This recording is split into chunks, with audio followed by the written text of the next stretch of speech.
തിരുഭൂച്ചൂടി തളരും മനസ്സുകളിൽ സ്നേഹത്തെളിനീർ പെയ്തിറങ്ങും യാത്ര.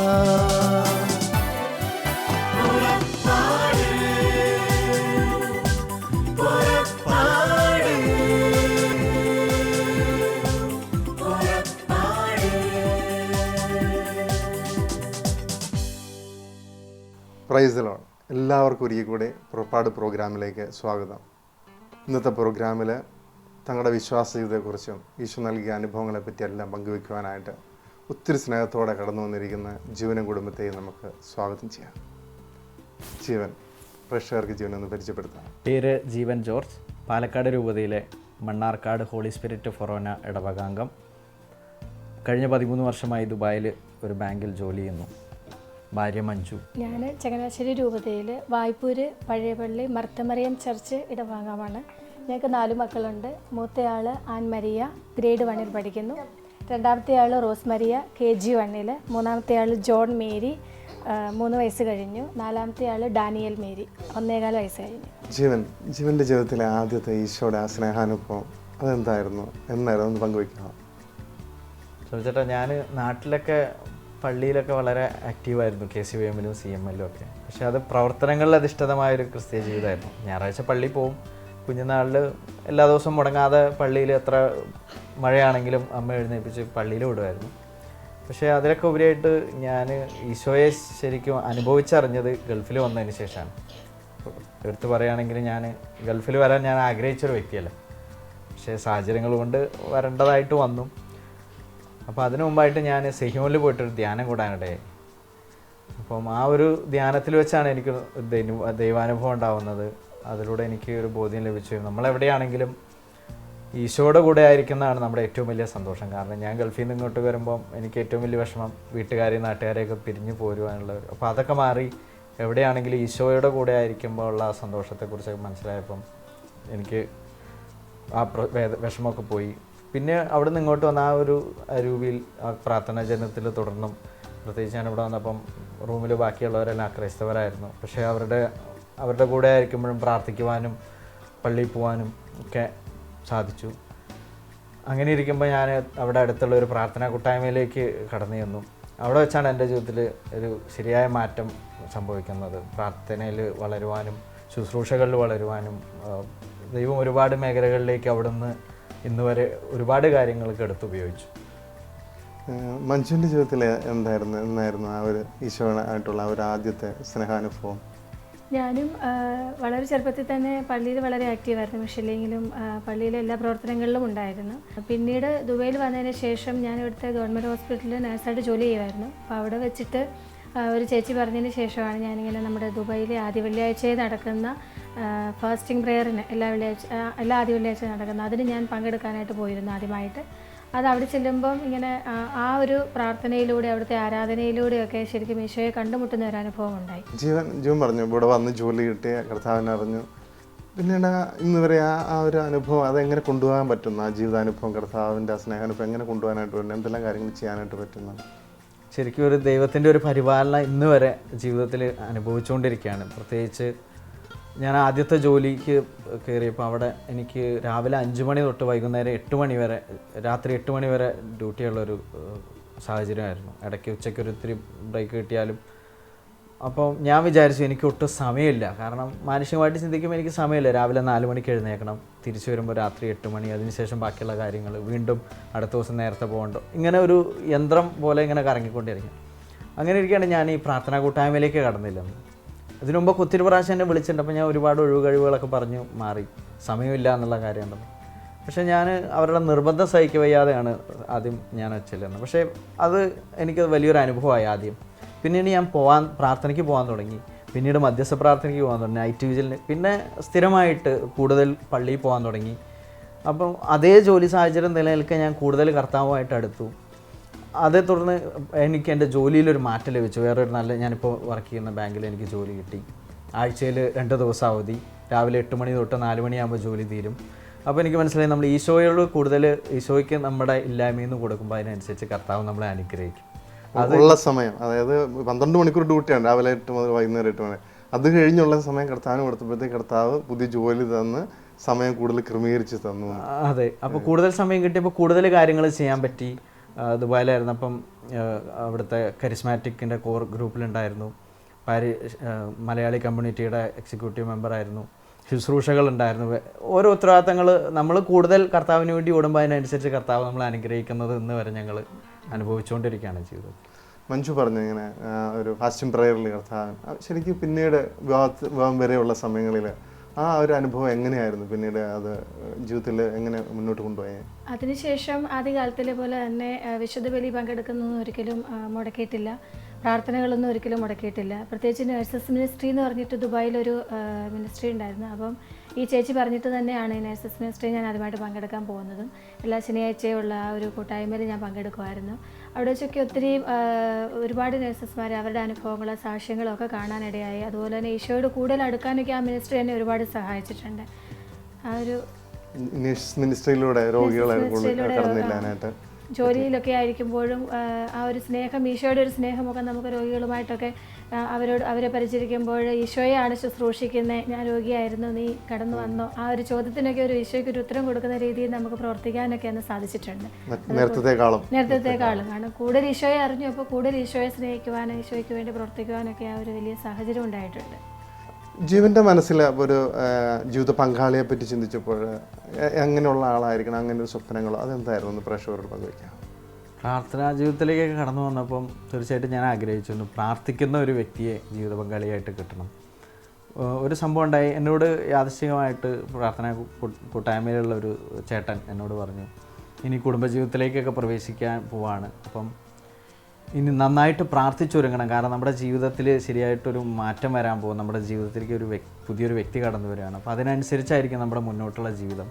അപ്പോൾ ഇതുപോലെ ആത്മീയതയിൽ നിലനിൽക്കണമെങ്കിൽ, ഇതുപോലെയൊക്കെ ഓടണമെങ്കിൽ അതുപോലെ ഒരു വ്യക്തിയെ കിട്ടിയാലേ ശരി മുന്നോട്ട് പോവുകയുള്ളൂ, അല്ലെങ്കിൽ പിന്നെ നമ്മൾ ഒരുപാട് കോംപ്രമൈസുകൾക്കൊക്കെ പോകേണ്ടി വരും.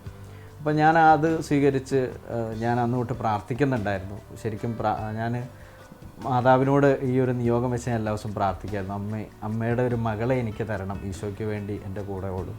അതുപോലെ തന്നെ ഞാൻ എൻ്റെ പ്രാർത്ഥന പോലെ തന്നെ കർത്താവ് എന്നെ അനുഗ്രഹിച്ചു. ശരിക്കും പറഞ്ഞാൽ പ്രേക്ഷകർ ഇത് കേൾക്കുമ്പോൾ ജീവൻ ഇന്നത്തെ കാലഘട്ടത്തിൽ എല്ലാ യുവജനങ്ങളും അല്ലെ പലപ്പോഴും മാതാപിതാക്കളാണെങ്കിൽ പോലും അവർ ചിന്തിക്കുക ബാക്കിയുള്ള കാര്യങ്ങളല്ല, ലാസ്റ്റ് പ്രയോറിറ്റിയാണ് പ്രാർത്ഥിക്കുന്ന ഒരു ജീവിതം പങ്കാളി. ജീവന് ശരിക്കും ഫസ്റ്റ് പ്രയോറിറ്റി കൊടുത്തു. എനിക്ക് മഞ്ജുവിനോട് ചോദിക്കാനുള്ള, മഞ്ജു എങ്ങനെയായിരുന്നു വിവാഹത്തെ പറ്റിയൊക്കെ വീട്ടിൽ പറയുമ്പോഴും മഞ്ജുവിൻ്റെ ഒരു സ്വപ്നവും കാര്യങ്ങൾ എങ്ങനെയായിരുന്നു? എങ്ങനെയുള്ള ഒരാളായിരിക്കണം എൻ്റെ ജീവിത പങ്കാളി? എങ്ങനെയായിരുന്നു മഞ്ജുവിൻ്റെ ആഗ്രഹവും സ്വപ്നവും? എന്നെ സംബന്ധിച്ചിടത്തോളം ഞാനും ഒരിക്കലും കൂടുതൽ കാര്യങ്ങളൊന്നും ആഗ്രഹിച്ചിരുന്നില്ല, സമ്പത്തോ പണമോ വിദ്യാഭ്യാസം ഇതൊന്നും. അതിനെക്കാട്ടിലപ്പുറം ഞാൻ എല്ലാ കാര്യങ്ങളും പരിശുദ്ധ അമ്മ വഴി ഈശോയിലേക്ക് എത്തിച്ചേരുന്ന ഒരു രീതിയാണ്. എപ്പോഴും അമ്മയോട് ഞാൻ ആവശ്യപ്പെടും, അമ്മയുടെ തിരുക്കുമാരനോട് പറഞ്ഞ് എനിക്ക് വേണ്ടിയിട്ട് ചെയ്തു തരണമേ എന്ന് അമ്മയോട് പറയാറുണ്ടായിരുന്നു. അപ്പോൾ വിവാഹത്തെപ്പറ്റി ആലോചിച്ച് തുടങ്ങിയ സമയത്ത് ഞാൻ അമ്മയോട് പറഞ്ഞൊരു കാര്യം ഇതാണ്, അമ്മേ ഞാൻ നിൻ്റെ മകളാണ്, അതുകൊണ്ട് നിൻ്റെ തിരുക്കുമാരൻ്റെ മകനെ എനിക്ക് ജീവിത പങ്കാളിയായിട്ട് തരണം. ഈ ഒരു പ്രാർത്ഥന മാത്രമേ ജീവിതത്തിലുണ്ടായിരുന്നുള്ളൂ. അത് ശരിക്കും ഈശോയുടെ മകനെ തന്നെ എനിക്ക് ജീവിത പങ്കാളിയായിട്ട് പരിശുദ്ധ അമ്മ വാങ്ങി തന്നു. ശരിക്കും പറഞ്ഞാൽ നിങ്ങൾ രണ്ടുപേരും അമ്മയോട് പ്രാർത്ഥിച്ചു, മധ്യസ്ഥം യാചിച്ച് പ്രാർത്ഥിക്കുന്നു. വലിയൊരു ഈ ഒരു കാലഘട്ടത്തിൽ വളരെ ഇമ്പോർട്ടൻ്റ് ആണ്. ഞാൻ പലപ്പോഴും പല യുവജനങ്ങളായിട്ടൊക്കെ ഇടപഴകുമ്പോൾ അവർക്ക് ആ ഒരു ചിന്ത ഒരിക്കലും ഉണ്ടാവാറില്ല. പിന്നീട് ജീവിച്ചു തുടങ്ങി കഴിയുമ്പോഴായിരുന്നു പ്രാർത്ഥനയുടെ ഇമ്പോർട്ടൻസ്, ഞങ്ങൾ ലേറ്റായി പോയെന്നൊക്കെ പറയാറ്. എനിക്ക് അടുത്ത ജീവനോട് ചോദിക്കാനുള്ളത്, ജീവ നമുക്കറിയാം ഈ ഒരു കാലഘട്ടത്തിലൊക്കെ വിവാഹം കഴിഞ്ഞാൽ പിന്നെ കുറച്ച് യാത്രകൾ, അങ്ങനെ ഒരു ഹണിമൂൺ, അങ്ങനെ ഒരു ജീവിതമാണ്. പലപ്പോഴും ചിലർക്കെങ്കിലും പ്രാർത്ഥനാ ജീവിതത്തിൽ തുടരാൻ പറ്റിയില്ല. ജീവൻ്റെ ജീവിതത്തിൽ എങ്ങനെയായിരുന്നു അത്, കല്യാണം കഴിഞ്ഞിട്ട് ഉള്ള ആ സമയങ്ങൾ? സത്യം പറഞ്ഞാൽ ഈ കല്യാണം കഴിക്കുന്ന സമയത്ത് ഒത്തിരി കാര്യങ്ങളിൽ ഒത്തിരി ഉത്തരവാദിത്തങ്ങളൊക്കെ ഉണ്ടായിരുന്നു. കല്യാണം കഴിച്ച് മഞ്ജുവിൻ്റെ ജീവിതത്തിലേക്ക് കടന്നു വരുന്ന സമയത്തും അങ്ങനെ തന്നെയായിരുന്നു.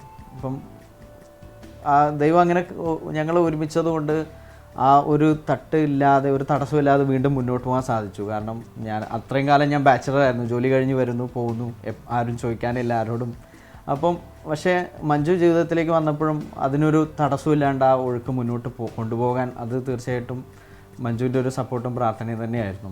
അതുകൊണ്ട് ആ ഉത്തരവാദിത്തങ്ങളും ശുശ്രൂഷകളും ഒക്കെ ആയിട്ട് മുന്നോട്ട് പോകുവാനും അതേ തീക്ഷ്ണതയോടും അതുപോലെ തന്നെ ഞങ്ങൾക്കത് വ്യക്തിപരമായി ഞങ്ങളുടെ കുടുംബ ജീവിതത്തിൽ ഒരുപാട് കുറവുകൾ, ഈ സുബിച്ചേട്ടൻ പറഞ്ഞ പോലെ ഒരു ഹണിമൂൺ ട്രിപ്പിനോ അല്ലെങ്കിൽ ഒരുമിച്ചിരിക്കാനോ എല്ലാ ദിവസവും തന്നെ എന്തെങ്കിലുമൊക്കെ പ്രോഗ്രാം കാണും. ഇപ്പം എങ്കിലും ഞങ്ങളത് കർത്താവിന് കൊടുത്തു. അതുകൊണ്ട് ഞങ്ങൾക്ക് ഇന്നും 7 വർഷം കഴിഞ്ഞ് തിരിഞ്ഞു നോക്കുമ്പോഴും ഞങ്ങൾക്ക് ഒരുമിച്ച് ഞങ്ങൾ ആഗ്രഹിക്കാത്തൊരു ദിവസം അല്ലെങ്കിൽ വല്ല ധ്യാനത്തിന് പോയതോ അങ്ങനെ യാദൃശ്ചിക സംഭവങ്ങൾ മാത്രമേ ഉള്ളൂ ഞങ്ങളുടെ ജീവിതത്തിൽ ഞങ്ങൾ പിരിഞ്ഞിരുന്ന ഒരു സംഭവം.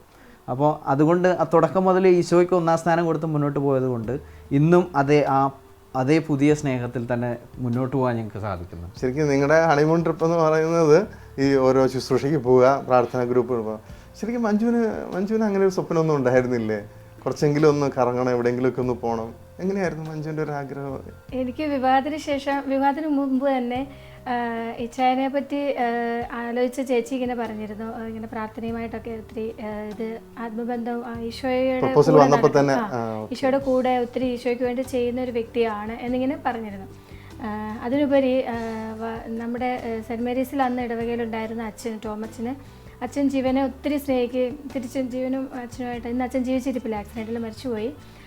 അച്ഛൻ എന്നെ കാണണമെന്ന് ആവശ്യപ്പെട്ട് ഞാൻ വിവാഹത്തിന് മുമ്പ് ഞാൻ അച്ഛനെ കാണാനായിട്ട് ചെന്നിരുന്നു. അന്ന് അച്ഛൻ എന്നോട് പറയുണ്ടായി, വിവാഹത്തിന് ശേഷം എപ്പോഴും കാണുന്നത് വിവാഹം എത്ര ആക്റ്റീവായിട്ടിരിക്കുന്ന വ്യക്തികളാണെങ്കിലും വിവാഹം കഴിഞ്ഞതിന് ശേഷം ഒരു സമയം കഴിഞ്ഞ് കഴിഞ്ഞാൽ പിന്നെ അവർ ആ പ്രാർത്ഥനയിൽ അവർക്ക് ആഗ്രഹം ഉണ്ടെങ്കിൽ പോലും അവർ ആ ഒരു ബന്ധത്തിൽ നിൽക്കുന്നില്ല. അവർ ആ പ്രാർത്ഥനയിലും സ്ഥാനമാനങ്ങളിലും അല്ലെങ്കിൽ ഈശോയോടുള്ള ആ ബന്ധം എപ്പോഴും രണ്ടാം സ്ഥാനം എന്നല്ല, ഇച്ചിരി പുറകോട്ടാണ് എപ്പോഴും കാണുന്നത്. ജീവനെ എനിക്ക് അറിയാം, അതുകൊണ്ട് ഒരിക്കലും ഒരു കാരണവശാലും നീ തടസ്സം നിന്നിട്ട് ജീവൻ ശുശ്രൂഷകൾക്ക് പോകാതിരിക്കുകയോ ഈശോയുടെ കാര്യങ്ങൾ ചെയ്യാതിരിക്കുകയോ ചെയ്യരുതെന്ന് അച്ഛൻ എൻ്റെ അടുത്ത് പറഞ്ഞിരുന്നു. അന്ന് ഞാൻ അച്ഛന് വാക്ക് കൊടുത്തിരുന്നു, ഞാൻ മൂലം ഒരിക്കലും ഇച്ചായൻ പ്രാർത്ഥനയിൽ പുറകോട്ട് വരികയോ അല്ലെങ്കിൽ ഇച്ചായൻ്റെ പ്രവർത്തനങ്ങളോ ശുശ്രൂഷകൾ ഏറ്റെടുക്കുന്നതിലോ ഒന്നും ഇച്ചായനൊരു കുറവ് വരുത്തത്തില്ല എന്ന് ഞാൻ അച്ഛന് വാക്ക് കൊടുത്തിരുന്നു. അതുപോലെ തന്നെ ഇച്ചായനൊപ്പം ജീവിക്കുമ്പം എൻ്റെ അച്ഛനെയും അമ്മച്ചയും കണ്ടാണ് ഞാൻ വളർന്നത്. അവർ സ്നേഹത്തിൽ ഒത്തിരി പരസ്പരം സ്നേഹിക്കുകയും ഒരുപാട് ബഹുമാനിക്കുകയും എല്ലാ കാര്യത്തിലും. അപ്പോൾ അവരുടെ ആ ജീവിതം കണ്ടു വളർന്നത് കൊണ്ട് എൻ്റെ ജീവിതം എനിക്കൊരു മാതൃകയായിട്ട് അവരുണ്ടായിരുന്നു. അപ്പോൾ അച്ഛൻ്റെ ആ വാക്കുകൾക്ക് വില കൊടുത്തു. അതുകൊണ്ട് ഇന്നും ഇച്ചായനൊപ്പം സന്തോഷത്തോടുകൂടി ജീവിക്കാൻ, ഈശോയ്ക്ക് 1ാം സ്ഥാനം കൊടുത്തുകൊണ്ട് ഇച്ചായനൊപ്പം ജീവിക്കാൻ സാധിക്കുന്നുണ്ട്. ശരിക്കും അച്ഛൻ്റെ ആത്മാവും സ്വർഗത്തിരുന്ന് ഇതെല്ലാം കേൾക്കുന്നുണ്ട്, ഇൻ്റർവ്യൂ ഒക്കെ. അച്ഛൻ ഞങ്ങൾക്ക് വേണ്ടി പ്രാർത്ഥിക്കുന്നുണ്ടെന്ന് തന്നെയാണ് എനിക്ക് ജീവനോട് ചോദിക്കാനുള്ളത്. ഈ കാലത്ത് വേറൊരു ട്രെൻഡാണ്, വിവാഹം കഴിഞ്ഞതിന് ശേഷം കുറച്ച് നാൾ കഴിഞ്ഞു മതി കുഞ്ഞുങ്ങൾ, അങ്ങനെയുള്ളവരെ പലപ്പോഴും അങ്ങനെ കാണാറുണ്ട്. പിന്നീട് അവർ ദുഃഖിക്കാറുമുണ്ട്. നിങ്ങളുടെ കുടുംബത്തിൽ നിങ്ങളെങ്ങനെയായിരുന്നു അതിനെപ്പറ്റി, കുടുംബത്തിൽ കുഞ്ഞുങ്ങളെ ജനനത്തെപ്പറ്റി അങ്ങനെയുള്ള സ്വപ്നങ്ങൾ എങ്ങനെയായിരുന്നു? അങ്ങനെയുള്ള കാര്യങ്ങളെപ്പറ്റി ഒന്നും ഞങ്ങൾ ചിന്തിച്ചിട്ടേ ഇല്ല. അല്ലെങ്കിൽ കുഞ്ഞുങ്ങൾ ഇത്തിരി കഴിഞ്ഞ് മതി, അല്ലെങ്കിൽ ഇത്ര കുഞ്ഞുങ്ങൾ മതി. ഇപ്പോൾ 4 പേരെ കർത്താവ് തന്നു, ഇനിയും തന്നാൽ ഇനിയും ഞങ്ങൾ സ്വീകരിക്കും. കാരണം വചനം പറയേണ്ടത് ദൈവം മനുഷ്യനെ സരളഹൃദയനായി സൃഷ്ടിച്ചു, അവൻ്റെ സങ്കീർണ പ്രശ്നങ്ങൾ അവൻ്റെ തന്നെ സൃഷ്ടിയാണ്. നമ്മൾ ഈ സങ്കീർണത ഇന്നത്തെ കാലഘട്ടത്തിൽ നമ്മൾ കാണുന്നതാണ്. ജോലി കിട്ടി കാര്യങ്ങളൊക്കെ ഒന്ന് സെറ്റിലായിട്ട് മതി വിവാഹം. ദമ്പതികൾ തമ്മിൽ ചിന്തിക്കും നമ്മുടെ കാര്യങ്ങളൊക്കെ ഒന്ന് വെൽ സെറ്റിൽഡായിട്ട് മതി മക്കൾ. ഇന്ന് നമുക്കറിയാം മധ്യസ്ഥ പ്രാർത്ഥന ലിസ്റ്റൊക്കെ എടുത്തു കഴിഞ്ഞാൽ മക്കളില്ലാത്തവരുടെ ഒരു നിര തന്നെയാണ്. അപ്പം നമുക്ക് ആ കർത്താവ് സൃഷ്ടിച്ച സങ്കീർണതയില്ലാത്ത സരളഹൃദയത്തോടു കൂടെ ഞങ്ങൾ മുന്നോട്ട് പോകുന്നു, കർത്താവിൽ ആശ്രയിച്ചു. അതുകൊണ്ട് ഇന്നും ഞങ്ങൾക്ക് പ്രത്യേകിച്ച് ഇപ്പം ഞാൻ നേരത്തെ പറഞ്ഞ പോലെ കല്യാണ സമയത്ത് ഒത്തിരി കാര്യങ്ങൾ, അതുകൊണ്ട് മഞ്ജുവിന് കൂടെ ഇരിക്കാനോ അല്ലെങ്കിൽ കുടുംബത്തിന് കൂടുതൽ സമയം കൊടുക്കാനോ ഒന്നും പറ്റിയിട്ടില്ല. ഇപ്പം ഞങ്ങൾ 4 പേരായപ്പം മക്കളുടെ കൂടെ, കാരണം ഇവർക്ക് ഇപ്പോൾ ഈശോയെ പകർന്നു കൊടുക്കേണ്ട ഒരു സമയമാണ്. അപ്പം കുഞ്ഞുങ്ങൾക്ക് വേണ്ട പ്രാർത്ഥന ചൈതന്യവും വേണ്ട ബോധ്യങ്ങളും അവരെ ഞങ്ങൾ ഈശോയിൽ വളർത്തിയെടുക്കുകയാണ്. ഇപ്പം ബാക്കിയുള്ള സമയങ്ങൾ പുറത്തുള്ള കാര്യങ്ങൾ ശുശ്രൂഷയ്ക്ക് വിളിച്ചാൽ പോകാറുണ്ട്, ബാക്കിയുള്ള കാര്യങ്ങളും ഈശോയ്ക്ക് വേണ്ടി ചെയ്യും. രണ്ടും ഒരേപോലെ പാരലായിട്ട് കൊണ്ടുപോകാനായിട്ട് പറ്റുന്നുണ്ട്. ശരിക്കും മഞ്ജുവിൻ്റെ ജീവിതത്തിൽ അങ്ങനെയായിരുന്നു? കുഞ്ഞുങ്ങളെ പറ്റിയുള്ള സ്വപ്നങ്ങൾ എങ്ങനെയായിരുന്നു? കുഞ്ഞുങ്ങളെ ഒരുപാട് ഇഷ്ടമായിരുന്നു.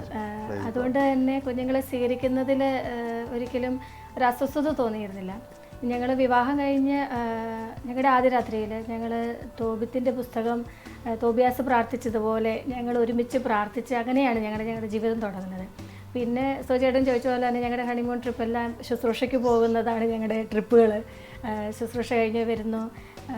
ഞങ്ങൾ എപ്പോഴും ചെയ്യുന്നൊരു കാര്യം, ഞങ്ങളുടെ കുടുംബ പ്രാർത്ഥന ഞങ്ങൾ ഒരിക്കലും മുടക്കാറില്ല. ഞങ്ങൾ എത്ര ബുദ്ധിമുട്ടിയിട്ടാണെങ്കിലും, ഇപ്പം നമ്മൾ ലേറ്റായിട്ട് എവിടെയെങ്കിലും പോകണമെങ്കിൽ ഞങ്ങൾ കാറിലിരുന്നാണെങ്കിലും പ്രാർത്ഥിക്കും.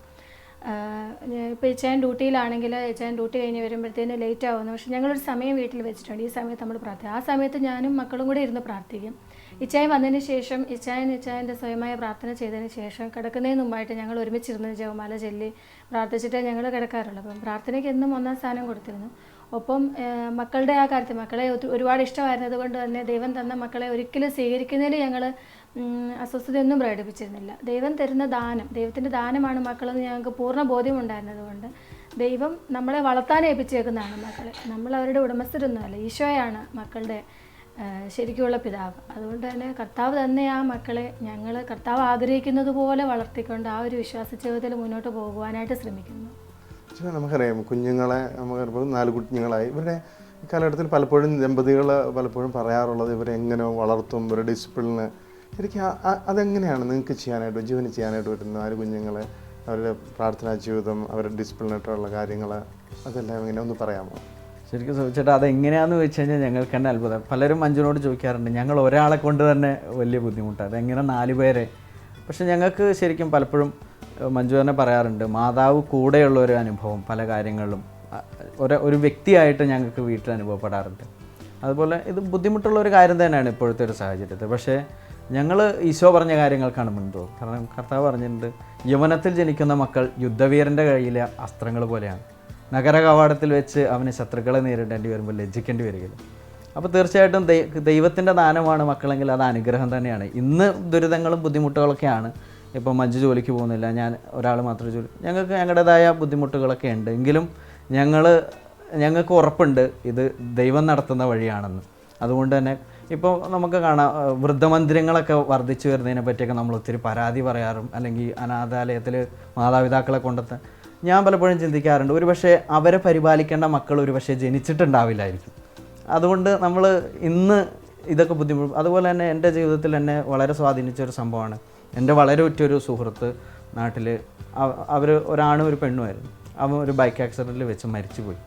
ഇന്ന് ഞാൻ നാട്ടിൽ ചെല്ലുമ്പോൾ ആ മാതാപിതാക്കൾ എൻ്റെ ഒരു വേദനയാണ്. കാരണം അവരുടെ ഈ വാർദ്ധക്യാവസ്ഥയിൽ അവരെ പരിപാലിക്കേണ്ട മകൻ അവർക്കിന്നില്ല, അവർ വീട്ടിൽ ഏകാന്തതയിലാണ്. അപ്പോൾ ഇങ്ങനെ നമുക്ക് ദൈവം ഓരോ അനുഭവങ്ങൾ വരുമ്പോൾ നമ്മൾ അതിൽ നിന്ന് പഠിക്കുകയും അതിൽ നിന്ന് പാഠം ഉൾക്കൊണ്ട് മുന്നോട്ട് പോകണം. ഞങ്ങളത് മനുഷ്യരുടെ വാക്കുകൾക്ക് പ്രാധാന്യം കൊടുക്കാതെ കർത്താവ് എന്ത് പറയുന്നു അതനുസരിച്ച് ഞങ്ങൾ മുന്നോട്ട് പോകും. മഞ്ജു പറഞ്ഞ നേരത്തെ ജോലി റിസൈൻ ചെയ്യാൻ ശരിക്കും അങ്ങനെ ഒരു തീരുമാനം എടുക്കാനായിട്ടുണ്ടായിരുന്ന ഒരു പ്രചോദനം അതെന്തായിരുന്നു എന്ന് പറയാമോ? ജോലി ഞങ്ങൾ വിവാഹം കഴിഞ്ഞ ശേഷം ഞങ്ങൾ ആദ്യം പറഞ്ഞ പോലെ തന്നെ ഇച്ചാൻ ഒരുപാട് ഉത്തരവാദിത്തങ്ങളുണ്ടായിരുന്നു.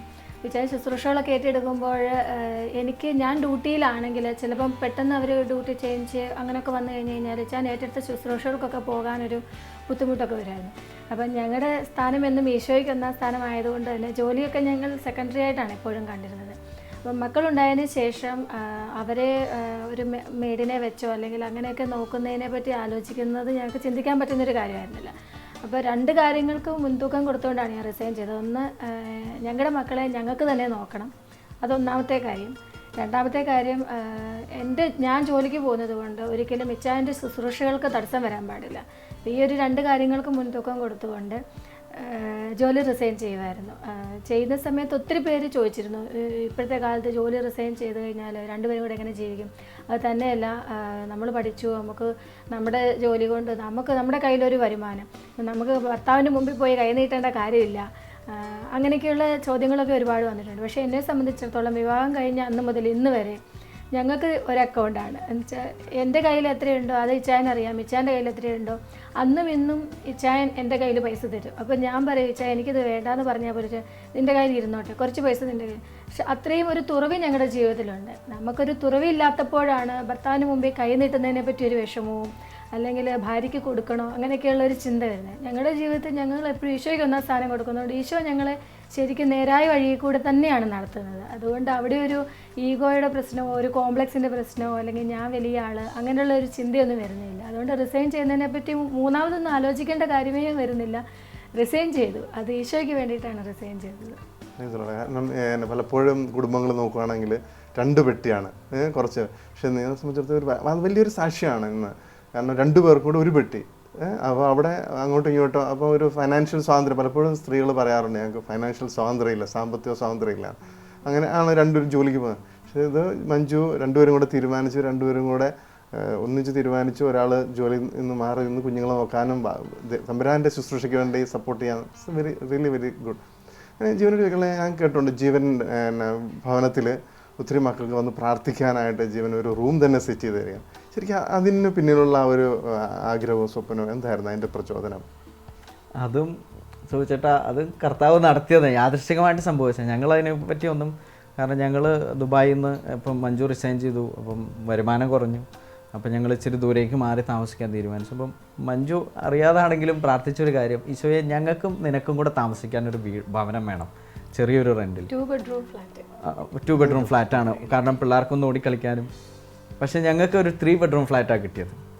അപ്പോൾ ഇങ്ങനെ ഞങ്ങൾ വീട് സെറ്റ് ചെയ്യുമ്പോൾ ഞാൻ മഞ്ജുവിനോട് പറഞ്ഞു, നീ പ്രാർത്ഥിച്ചത് ഇങ്ങനെയാണ്, ഈശോയ്ക്ക് നമുക്ക്, അപ്പോൾ ഈശോ നമുക്കുള്ള 2 ബെഡ്റൂം തന്നു, ഒരു റൂം എക്സ്ട്രാ ഉണ്ടെങ്കിൽ അത് ഈശോയ്ക്കായിരിക്കും, അപ്പോൾ അത് നമുക്ക് ഈശോയ്ക്ക് കൊടുക്കാം. അപ്പോൾ അത് ഞങ്ങളൊരു പ്രാർത്ഥന റൂമായിട്ട്. പിന്നെ ഞാൻ ബാച്ചിലറായിരുന്ന സമയത്ത് എനിക്ക് എന്നെ സ്വന്തം മകനെ പോലെ അല്ലെങ്കിൽ അനിയനെ പോലെ വീട്ടിൽ സ്വീകരിക്കുവാനും പ്രാർത്ഥിക്കുവാനും ഉപദേശം തരുവാനും നമ്മളെ കരുതാനും ഒത്തിരി കുടുംബങ്ങൾ ദുബായിലുണ്ടായിരുന്നു.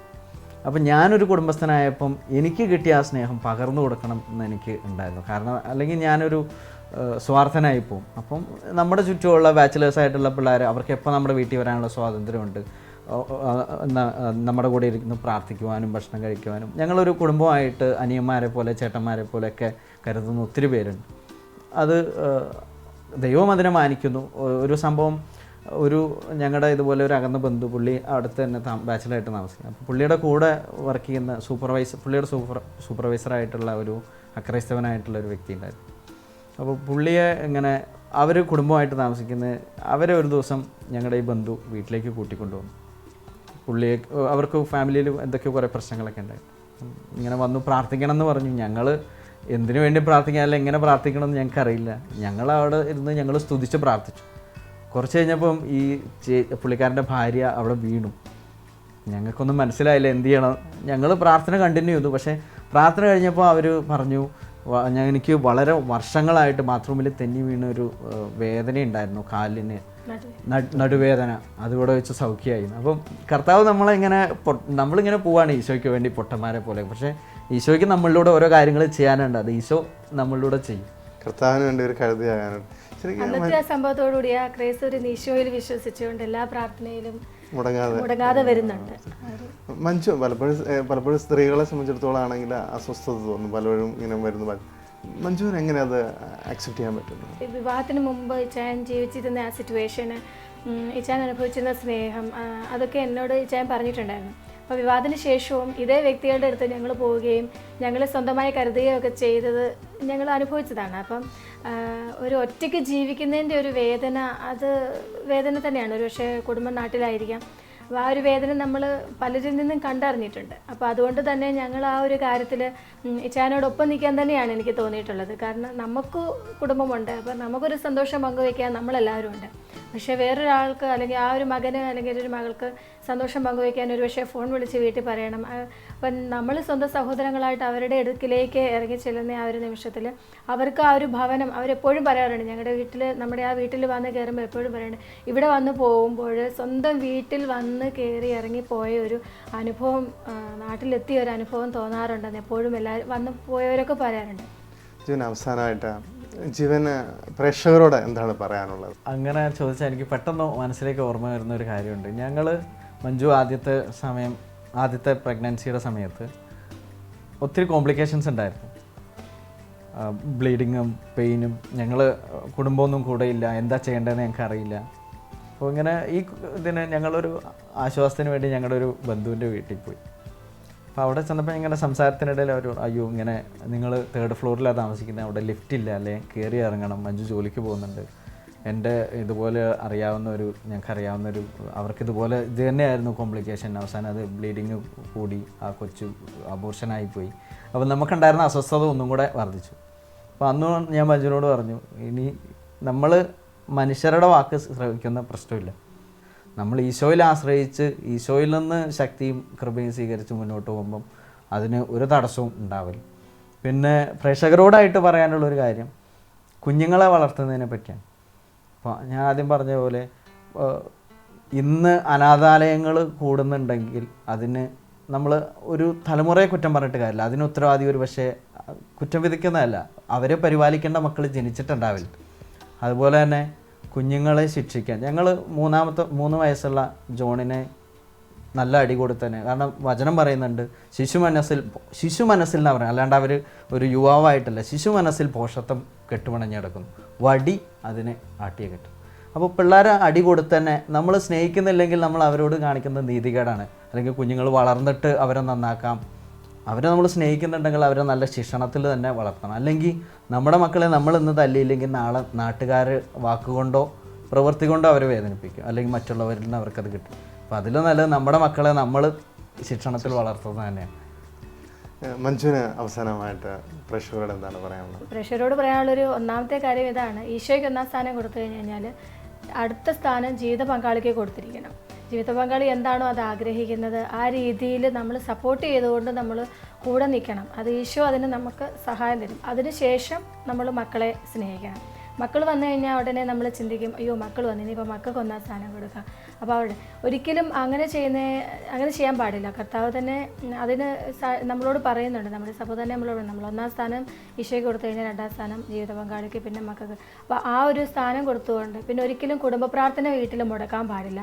മക്കളെ എത്ര ബുദ്ധിമുട്ടിയിട്ടാണെങ്കിലും വിശുദ്ധ ബലിയിൽ പങ്കെടുക്കണം. നമ്മൾ 4 പേരുണ്ട്, ഞങ്ങൾക്ക് 4 പേരെയും കൊണ്ട് വിശുദ്ധ ബലിയിലൊക്കെ പോകാൻ വളരെ ബുദ്ധിമുട്ടുണ്ട്. പക്ഷേ എത്ര കഷ്ടപ്പെട്ടിട്ടാണെങ്കിലും ഞങ്ങൾ വിശുദ്ധ ബലി മുടക്കാറില്ല. നമ്മൾ നമ്മുടെ ജീവിതത്തിനോടൊപ്പം തന്നെ മറ്റുള്ളവരുടെ വേദനകളും കൂടെ കണ്ടറിഞ്ഞ് അവരെയും കൂടെ സഹായിക്കുന്ന രീതിയിൽ നമ്മുടെ ജീവിതം കൂടെ ഇറക്കി വയ്ക്കണം. അപ്പോൾ ഈശോ നമ്മളെ സമൃദ്ധമായിട്ട് അനുഗ്രഹിക്കും. ഒത്തിരി സന്തോഷമുണ്ട്. നമ്മൾ മഞ്ജു ജീവനിലൂടെയെല്ലാം അവർ കർത്താവിന് 1-ാം സ്ഥാനം കൊടുത്തുകൊണ്ട്, കർത്താവിൻ്റെ വചനത്തിന് 1-ാം സ്ഥാനം കൊടുത്തുകൊണ്ട് ഏറ്റവും മനോഹരമായിട്ട് ഈ ഒരു കാലഘട്ടത്തിലെ യുവജനങ്ങൾക്ക് ഒത്തിരി മാതൃകയാക്കാവുന്ന ഒരു കുടുംബമാണ് മഞ്ജുവിൻ്റെയും ജീവൻ്റെയും കുടുംബം. ദൈവം ഇവരെ സമർത്ഥമായിട്ട് അനുഗ്രഹിക്കും. ഒത്തിരി മക്കൾക്ക് ഇവരിലൂടെ കർത്താവിനെ അനുഭവിക്കാനായിട്ട് പറ്റുന്ന ഒത്തിരി സന്തോഷം നിങ്ങളുമായിട്ട് പങ്കുവയ്ക്കാനും സ്നേഹം പങ്കുവയ്ക്കാനായിട്ട് അവസരം നൽകുന്നു. Praise the Lord.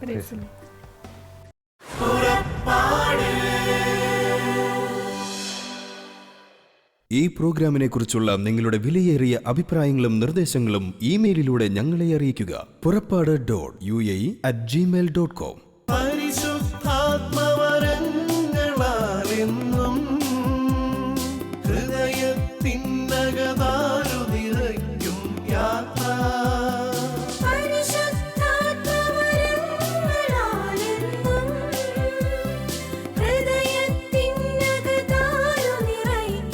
യാത്ര. മേഘത്തണലായി അഗ്നിനാളമായി